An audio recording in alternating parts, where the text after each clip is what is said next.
আজকে একটা গজল লিখছি, রাসূলের অপমানে যদি কাঁদে না তোর মন, মুসলিম নয় মুনাফিক তুই রাসূলের দুশমন।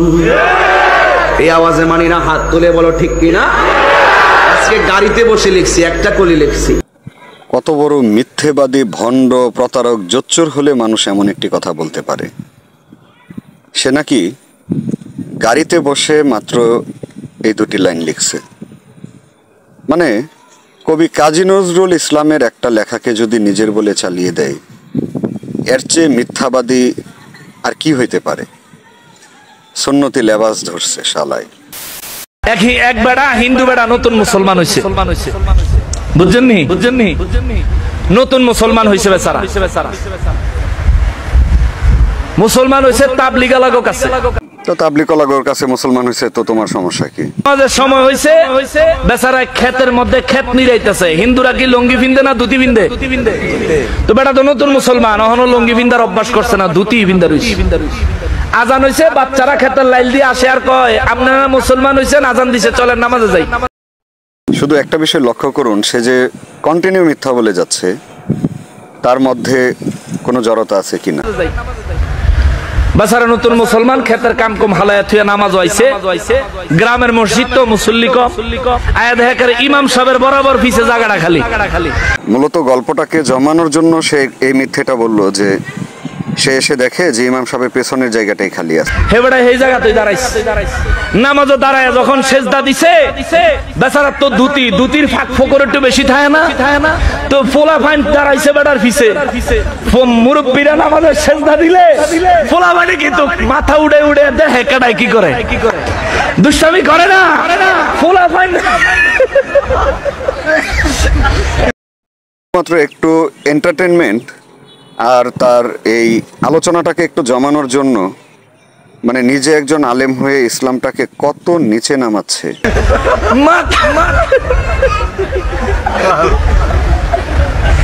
মাথা উড়ে দেখে এই নতুন মুসলমান বেচারা যে সেজদা দিছে, সেজদা দেওয়ানোর পরে তার ধুতির চিপা দিয়ে এই ফায়ের জায়গা বিভিন্ন জায়গা দেখা যায়। তো বাচ্চা মানুষ তো ওরা বুঝে নাই, ওরা পিছন থেকে দাঁড়ায়া পাশার মধ্যে দিছে লাথি, তার মধ্যে লাথি দিছে নামাজের মধ্যে। এমন একটি ঘটনা যদি বাস্তব হতো তাহলে এটা পত্রপত্রিকা, মিডিয়া, টেলিভিশন সব জায়গাতে এটা ভাইরাল হতো। আপনি বুকে হাত দিয়ে বলেন তো, এমন ঘটনা গল্প ছাড়া বা এই ভণ্ড হুজুরের মুখ ছাড়া কোথাও শুনেছেন কিনা? এ বেচারা তো নতুন মুসলমান, বেড়ায় মনে করছে নামাজ বুঝি এইটাই, নামাজের ভিতরে মনে হয় সামনের মুসল্লির লাথি না দিলে নামাজ।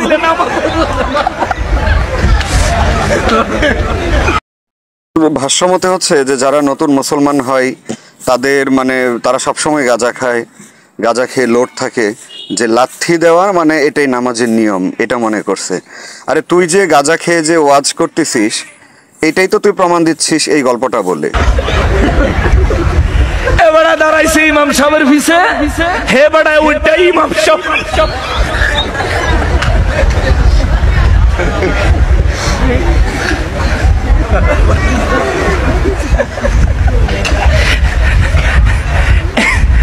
এমন এক লাথি দিছে ইমাম সাহেবের পল্টি দিয়ে।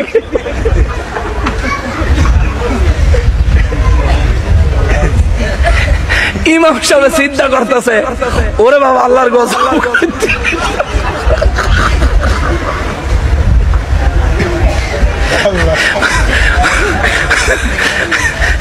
মসজিদের ভিতরে কি শুরু হইলো, কিয়ামত।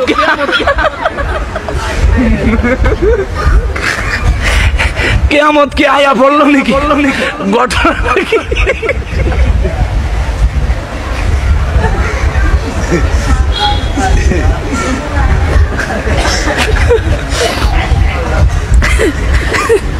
ইমাম সাহেব শীতে বইরা কেলাটা পিছের দিকে ঘুরে ছায়া দেয়, হিন্দু বেটা সোজা কারিয়ে রয়েছে।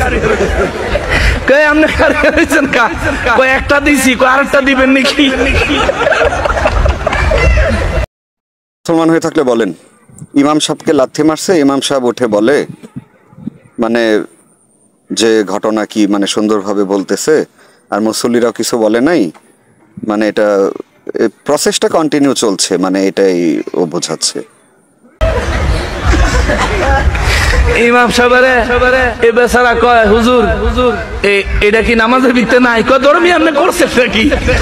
ইমাম সাহেবের আপনি চিৎ করে আনতে হুজুর পিছন দিয়া কেডা জানি আমার লাথি দিছে, আমি তো নতুন মুসলমান হয়েছি, আমি বুঝি নামাজও বুঝি লাথি দেওয়ান লাগে। সাহেব নাকি বলছে যে আপনি কি ব্যাপার দাঁড়িয়ে আছেন কেন, আরেকটা দিবেন নাকি? আমার মনে হয় যে এই বক্তা সে প্রস্রাব করে পানি নেয় না, ওযু ছাড়া নামাজ পড়ে, ইভেন ফরজ গোসলটা পর্যন্ত মনে হয় করে না। শুধুমাত্র এই লেবাসটাই তাকে এই ইসলামের পরিচয়ে এবং এই বক্তার পরিচয়ে তাকে বাঁচিয়ে রাখছে। ইসলামিক জলসাকে আমরা সাধারণত জানি যে প্রচলিত অর্থে এটাকে বলা হয় যে বেহেশতের বাগান বা ধর্মসভা। এখানে কোরআন, সুন্নাহ এবং হাদিস নিয়ে আলোচনা করা হয়। আর সে কি মুখরোচক একটা গল্প, মানুষকে হাসানোর জন্য, কমিটিকে কনভিন্স করার জন্য, যাতে পরবর্তী বছরে আবার এই ইসলামিক জলসায় তাকে দাওয়াত দেওয়া হয়। এখানে মূলত সেই টাকাটাকেই প্রাধান্য দিছে এবং মানুষকে মানে জাস্ট একটু এন্টারটেনমেন্ট দিছে। সেটা কিসের মাধ্যমে? নামাজ, ইমাম, ইসলাম আর কিয়ামত, এই সবগুলোকে তুচ্ছ তাচ্ছিল্য করে। তাহলে আপনি বলুন যে অযথা আমরা বিধর্মীদের দোষে কি লাভ? আমাদের কতিপয় আলেম আমাদের ধর্মকে মানে হাসির পাত্র বানিয়ে ছাড়ছে। রাস্তার মধ্যে দেখে একটা কুকুর তৃষ্ণার জ্বালায় খা খা করতেছে। কি ব্যাপার হুজুর, এই কুকুরের মধ্যে চার আলিফ টান দেওয়ার কি আছে? তৃষ্ণার মধ্যে খা খা করতে করতে তার জীবন বেড়াবে ভাব। তখন ওই বেশ্যা নারী কি করলো? বেশ্যা নারীর মধ্যে আল্লাহ তার মাথার মধ্যে একটা ব্রেন দিয়া দিল। ওই বেশ্যা নারী তখন কি করলো? বেশ্যা নারীর মধ্যে ব্রেন দিয়ে দিল।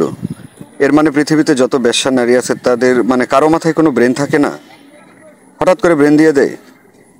তার পায়ের মোজা খুলিয়া, মোজা চেন্দেন নি মোজা, এই যে পায়ের মোজা, এটা মাথার দেয় না গলার দেয়? সে পায়ের না হুজুর, মোজা তো আমি চিনি, ওই যে যেটা গলায় দেয়, আর পায়ে তো যেটা দেয় সেটা তো টাই। মোজা হলো সে পায়ের মোজা সে কুপার মধ্যে ফেলিয়া সে পানি তুলিয়া এই কুকুরের মুখের মধ্যে চিবিয়া দিছে রে ভাই।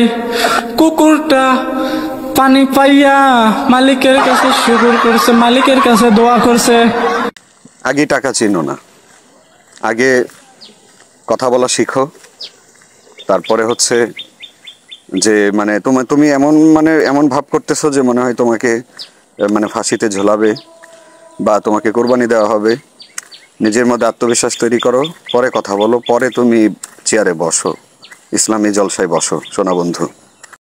তো সুপ্রিয় ভিউয়ার্স, এই ছিল আমাদের আজকের বিষয়। এই বিষয়টি কেমন লাগলো অবশ্যই সেটা কমেন্ট করে জানাবেন। আর দুশ্মন হাত তুলে বলো ঠিক কিনা।